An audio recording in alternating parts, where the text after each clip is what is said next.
I found the letters in a shoebox at the back of the hall closet, wedged behind the winter coats I had not worn in 3 years. They were bound with kitchen twine, the kind Sarah used to tie up newspapers for recycling. Her handwriting covered the envelopes in blue ink, dates running from the year we married to the year she left. None of them had stamps. None of them had ever been sent. I sat on the closet floor with my back against the wall and opened the first one. It began with the words, "I don't think you'll ever understand what it feels like to be invisible." By the third letter, I realized she had been writing to me the entire time we lived together, addressing the man she thought I was, or perhaps the man she feared I would always be. And by the time I reached the last letter, written 2 weeks before she moved out, I understood that she had given up on the possibility of my transformation long before I ever attempted it. The closet smelled like dust and cedar. My knees cracked when I stood. I was 53 years old, and the house was silent in the way houses become when there is no one left to fill them. I had learned silence over the past 4 years. I had learned patience. I had learned to notice when the kitchen faucet dripped and to fix it the same day, instead of putting it off for months. I had learned to ask the barista at the coffee shop how her daughter's recital went, because I remembered she had mentioned it the week before. I had learned that people notice when you listen, and that listening is not the same as waiting for your turn to speak. Sarah had told me once that I treated conversations like transactions, that I was always calculating my response instead of hearing what she said. She had been right. But she was not here to see that I finally understood. I carried the shoebox into the kitchen and set it on the table. The table was clean. I wiped it down every morning after breakfast, a habit I had developed 2 years ago when I realized I had been living in a house that looked like no one cared about it. Sarah had cared. She had kept everything orderly and warm, and I had walked through it like a guest, assuming it would always be that way. I had not thanked her. I had not noticed the flowers she put in the living room every week, or the way she folded my shirts so they would not wrinkle, or the careful notes she left on the counter, reminding me about appointments and birthdays. I had treated her care like weather, something that happened around me without requiring acknowledgement or reciprocation. The letters were a chronology of disappointment. The first few were tentative, almost hopeful. She wrote about feeling lonely even when I was in the room. She wrote about wanting me to ask her about her day, to touch her shoulder when I passed her in the hallway, to remember the names of her friends. She wrote that she knew I was capable of kindness because she had seen me be kind to strangers, and it hurt that I saved. None of that warmth for her. The middle letters grew sharper. She wrote about arguments I did not remember having, about promises I did not remember making. She described a version of me I recognized but had not wanted to see, a man who took her presence for granted and her absence as an inconvenience. She wrote that she had tried to talk to me, that she had asked me to go to counseling, that she had begged me to see her, and in every letter there was the recurring line, "I don't think you'll ever change." I poured myself a glass of water and stood by the sink, looking out at the backyard. I had planted tomatoes last spring, something I had never done when Sarah lived here. She had always wanted a garden. I had told her it was too much work, that we did not have time, that the rabbits would eat everything anyway. Now I had rows of tomatoes, peppers, and herbs, and I spent an hour every evening pulling weeds and checking for pests. The garden was healthy. It produced more than I could eat. I gave the surplus to my neighbor, an elderly woman named Ruth who had lived next door for 20 years. Sarah had been friends with Ruth. I had barely spoken to her. Now Ruth and I sat on her porch some evenings and talked about the weather, about her late husband, about nothing in particular. I had learned that this was what people did. They made space for each other without needing a reason. The last letter in the box was different. It was shorter, and the handwriting was uneven, as though she had written it in haste or in tears. It said, "I'm leaving on Thursday. I don't think you'll notice until the weekend when you realize there's no dinner waiting. I've told myself for years that you'd wake up one day and see me, really see me, and we'd start over. But I know now that's not going to happen. You're not a bad man. You're just not present, and I can't spend the rest of my life waiting for you to show up." She had signed it with her name, not love or yours, just Sarah. I remembered that Thursday. I had come home late from a meeting that could have been an email. The house had been quiet, but I had not thought much of it. She was often quiet by then. It was not until Saturday morning, when I opened the refrigerator and saw that it was half empty, that I realized she was gone. I sat back down at the table and read through the letters again, this time marking the dates and the complaints. She had asked me to remember our anniversary. I had forgotten it 3 years in a row. She had asked me to sit with her while she watched a movie she loved. I had told her I had work to do, and then I had scrolled through my phone in the other room. She had asked me to meet her parents for lunch. I had canceled twice, citing meetings that were not as important as I pretended they were. She had asked me to tell her I loved her. I had said it, but only when prompted, and never with the kind of attention that would make her believe it. I had been efficient with my affection, doling it out in small, measured amounts, enough to keep the machinery running, but not enough to make her feel cherished. It had taken me a year after she left to understand what I had lost. At first, I had been angry. I had told myself she was overreacting, that she had not tried hard enough, that marriages required patience and compromise, and she had simply given up. I had called her twice, left messages that she did not return. I had sent an email asking if we could talk. She had replied with a single sentence. There's nothing left to say. I had wanted to argue, to present my case, to explain that I had been under stress, that work had been demanding, that I had not meant to neglect her. But I did not send that email. Something stopped me, a flicker of awareness that maybe she was right. I started noticing things. I noticed that the house felt empty, in a way it had not felt before. I noticed that I ate dinner standing at the counter because there was no point in setting the table for one. I noticed that I did not have anyone to tell when something good happened at work, and that the good things felt less significant without someone to share them with. I noticed that I had built a life that revolved around my convenience and my schedule, and that Sarah had been expected to fit into the margins. I noticed that I had treated her like a service rather than a person, and that she had tolerated it for far longer than she should have. The second year, I started changing. Not because I thought it would bring her back, but because I could not stand the version of myself I saw when I looked honestly at our marriage. I read books about emotional intelligence and communication. I went to therapy, something I had refused to do when Sarah suggested it. The therapist, a woman in her 60s with kind eyes and a direct manner, asked me why I had come.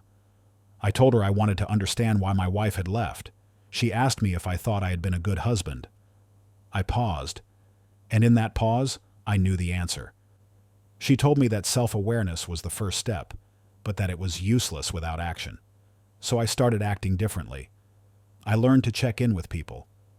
I called my brother, who I had not spoken to in 2 years, and asked him how he was doing. He was surprised. We talked for an hour. I started volunteering at a food bank on Saturday mornings, something Sarah had done and had invited me to join. I had always said I was too busy. Now I was not too busy. I showed up, I sorted cans, I talked to the other volunteers, I learned their names and their stories. I remembered details and asked follow-up questions the next week. I discovered that people responded to attention, that they softened when they felt seen. I discovered that I liked being the kind of person who made others feel valued. By the third year, the changes had become habits. I no longer had to remind myself to be present. I no longer felt the pull to check my phone during conversations. I noticed the seasons changing. I noticed when the oak tree in the front yard started losing its leaves. I noticed when the mail carrier got a new truck. I noticed Ruth limping one morning and offered to carry her groceries. She cried a little and said no one had offered to help her in months. I started doing her grocery runs every Tuesday. It took an hour, and I had an hour to give. I thought about Sarah often, but I did not try to contact her. She had made her decision, and I respected it. I wondered sometimes if she knew I had changed, if mutual friends had told her, if she ever thought about me. But I did not let myself dwell on it. The change was not for her. It was for me, and for the people I encountered now, and for whatever future relationships I might have. I had learned that you cannot undo the past, but you can choose not to repeat it. The letters complicated that resolve. They were evidence not just of what I had failed to do, but of what she had believed about me. And the belief was fixed, absolute, written over and over in different words. You'll never change. She had not left because she thought I might eventually become better. She had left because she was certain I would not. And that certainty stung in a way I had not anticipated. It was one thing to accept that I had been a poor husband. It was another to know that the person who had known me best had concluded I was incapable of growth. I spent the rest of the afternoon going through old photos, old emails, old text exchanges. I found the anniversary card she had given me the year I forgot to get her one. She had written inside, "Maybe next year." I had laughed it off at the time, made a joke about my bad memory. I had not seen the hurt underneath the humor. I found the texts she had sent me during a work conference, saying she missed me and asking if I wanted to video chat before bed.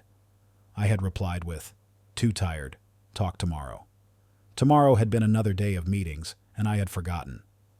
I found the calendar entry she had made for a weekend trip she had planned to the coast, a trip I had canceled because a colleague needed help with a project. She had never rescheduled it. I had never asked why. The pattern was unmistakable. She had reached for me, again and again, and I had stepped back. I had not meant to be cruel. I had simply been preoccupied, focused on things that seemed urgent at the time, but which I could no longer remember. I had prioritized tasks over people, outcomes over connection, and I had assumed that Sarah would always be there, waiting for me to finish whatever I was doing. But waiting has a limit, and she had reached hers. I wondered if she had left the letters behind on purpose. She had taken most of her things, but the box had been in a place I would not look unless I was cleaning out the closet. Maybe she wanted me to find them someday. Maybe she thought I would read them and finally understand. Or maybe she had simply forgotten them. One more piece of the past she was eager to leave behind. I called my therapist. It was late, but she had given me her emergency line for moments like this. She answered on the third ring. I told her about the letters. She listened, and then she asked, "What do you think she would say if she knew who you are now?" I thought about it. I thought about the garden, the volunteering, the small acts of attention I had learned to give. I thought about Ruth and my brother and the barista whose daughter played the violin.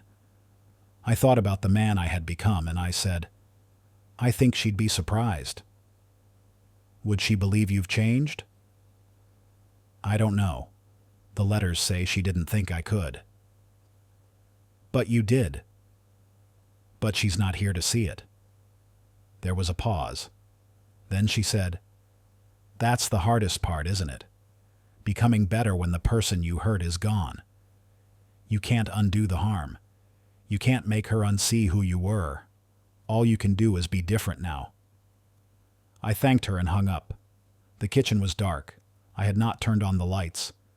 I sat in the dim blue glow of the evening and thought about what it meant to change for no audience, to become kind, when there was no one left who needed your kindness in the way Sarah had needed it. The people I encountered now, they benefited from the work I had done.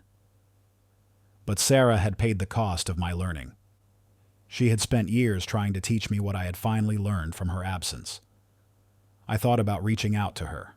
I thought about writing a letter of my own, explaining what I had discovered, telling her that she had been right about everything.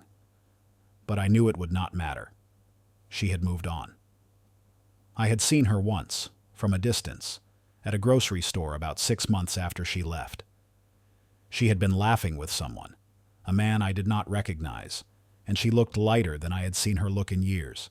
I had not approached her. I had simply watched, and then I had left. That image had stayed with me, the proof that her life was better without me in it, and that was the truth I had to accept.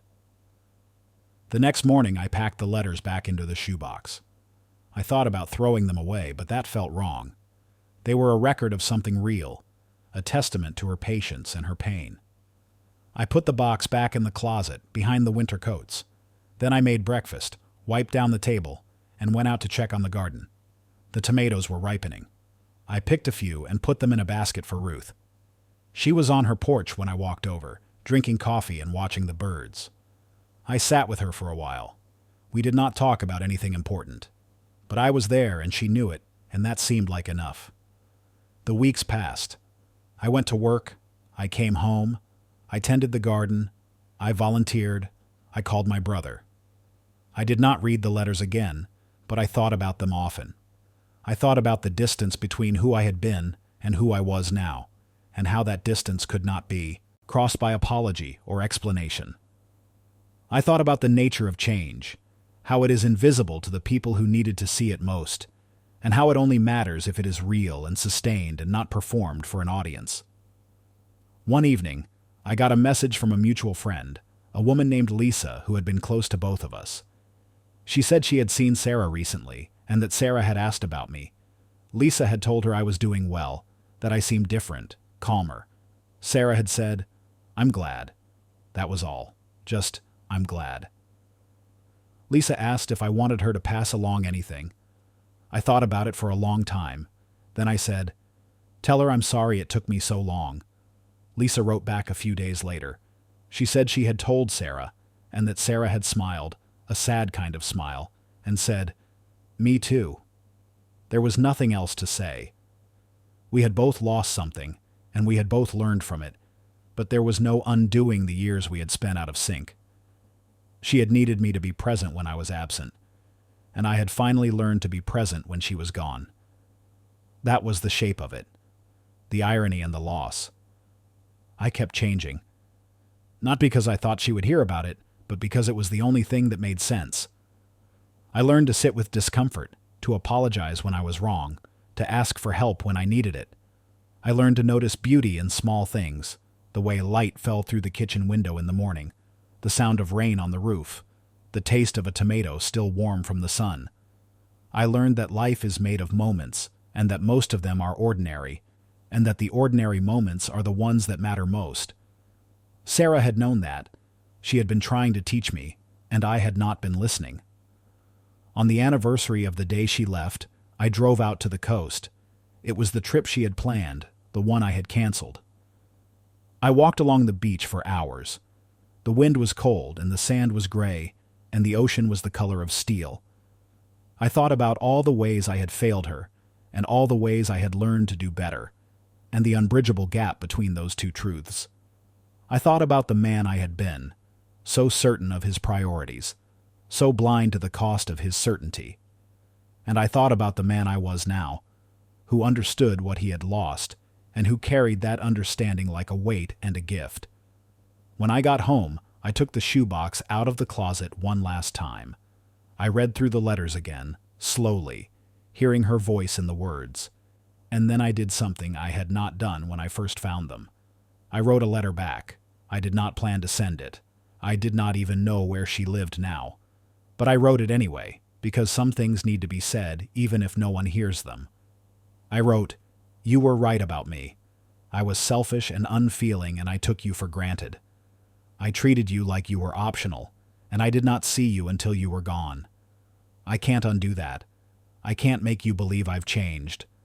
All I can tell you is that I did, and that it mattered, and that I'm sorry it took me so long.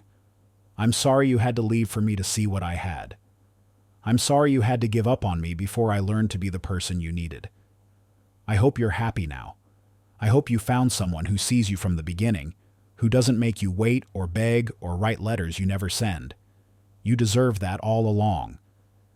I just wish I'd been able to give it to you." I folded the letter and put it in an envelope. I wrote her name on the front. Then I put it in the shoebox with the others. It was not a resolution, but it was something, a record of change, even if the change came too late. I thought about the person I would be in another year, in 5 years, in 10. I thought about the relationships I might have, the mistakes I would not repeat, the attention I would give freely and without being asked.